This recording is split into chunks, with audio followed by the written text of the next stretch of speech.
C'est un dossier qu'on suit avec vous depuis samedi. Pour la deuxième fois en autant de jours, Bruno Marchand a fait le point sur la réorganisation du RTC en raison des travaux préparatoires du tramway. Tout n'est pas parfait, mais le maire de Québec estime que les changements sont bien amorcés. Olivier, les entraves à la circulation vont cependant se multiplier.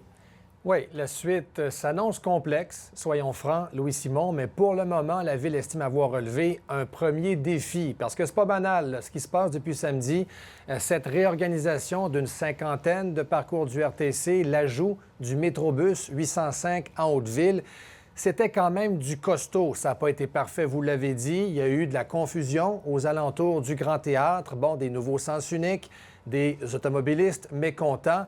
Mais pour le maire Marchand, on établit un canal de communication avec la population qui sera payant pour la suite. Il faut le souhaiter, là, parce que quand les travaux vont se concrétiser sur le boulevard René-Lévesque, quand la circulation de transit entre la colline et Sainte-Foy ne sera plus possible, là, ça va se complexifier. On l'a entendu aujourd'hui, ça va être très compliqué par moment, mais on va passer à travers ensemble comme ville. Écoutons deux réactions. Globalement, ce qu'on vous dit, puis on vous présente un portrait authentique, honnête, ça va bien. Est-ce que vous pouvez trouver des endroits où on a des choses à améliorer? Oui, puis on vous les nomme. On vous les nomme de façon très, très candide, très transparente, puis on va continuer de les améliorer. Il va y en avoir des journées où ça va être le chaos. Il va en avoir. Mais on va chercher tout le temps à être dans un mode pour atténuer le chaos. Par ailleurs, le calendrier pour les travaux menés par CDPQ Infra n'est pas encore connu? Non. Et ça, en quelque part, c'est une illustration de la gouvernance complexe de ce projet-là, Louis-Simon, parce qu'on parle du plus gros projet d'infrastructure de l'histoire de la Ville qui se déroule évidemment dans le territoire municipal, mais c'est mené par un tiers, par la Caisse de dépôt et placement.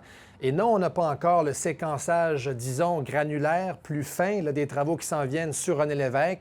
On sait que ça va avoir un impact sur l'abattage des arbres. Alors, encore là, on est dans des dossiers sensibles.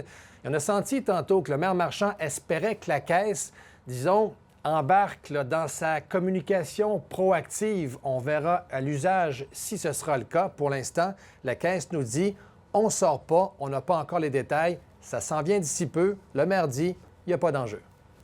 Ça n'aurait pas été logique que, je comprends que c'est des travaux villes, là, surtout, que la Caisse soit aussi en avant. La Caisse va l'être. Qu'elle parle aussi. La Caisse va l'être chaque fois que c'est nécessaire, mais la Caisse est dans de la planification. On est des partenaires, puis ils vont être ici chaque fois que ça va être nécessaire. Parfait. Je reviendrai en Il y a pas de... On en a discuté avec, notamment dans la mission avec des représentants de la Caisse. Il y a une volonté de la Caisse d'être là.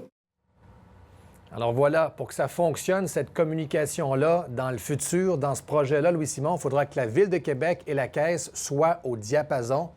On verra pour la suite. On va en reparler. Merci, Olivier. Au revoir.